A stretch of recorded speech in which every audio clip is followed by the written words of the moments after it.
Les attaques récentes menées par des groupes armés ciblent des objectifs stratégiques, notamment les citernes de carburant et les chaînes d'approvisionnement.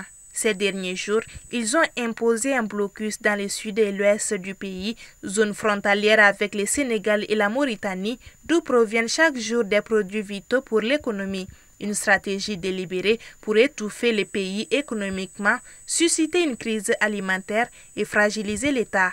La peur peut amener des opérateurs économiques à arrêter leurs opérations. L'autre fait qui est encore plus grave et plus insidieux, c'est que des opérateurs économiques peuvent être tentés de négocier avec des groupes terroristes pour bénéficier de leur protection et continuer leurs activités. Et ça va amener une source de financement pour eux, ce qui est dangereux. Alors, quelles sont les conséquences immédiates sur l'économie? C'est d'abord une rétractation. Les gens vont se rétracter, l'économie va observer dans un premier temps. Et la suite va dépendre de la réaction et de la réponse que l'État, que l'autorité va donner pour rassurer. La conséquence la plus visible de ces attaques est la perturbation de la fourniture d'électricité due certainement à une pénurie de carburant.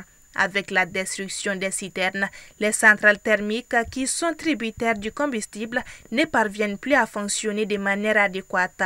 Les coupures se multiplient, paralysant ainsi de nombreux secteurs.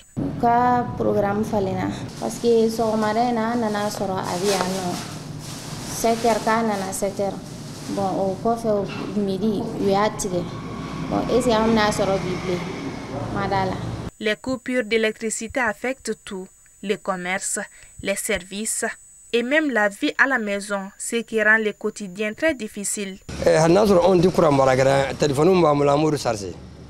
Bon, ni courant ya do téléphone na zé chargé. En yɛrɛ kɔni bɛ demi journée de kɛ sisan. O ye mun ye ni an ye baara kɛ sɔgɔma an tɛ se ka baara kɛ journée tɔ kɔnɔ.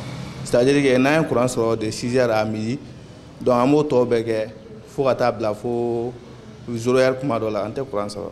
À la suite des dégâts causés sur une escorte de carburant, le Premier ministre a reçu en audience ce mardi les représentants du groupement malien des professionnels du pétrole.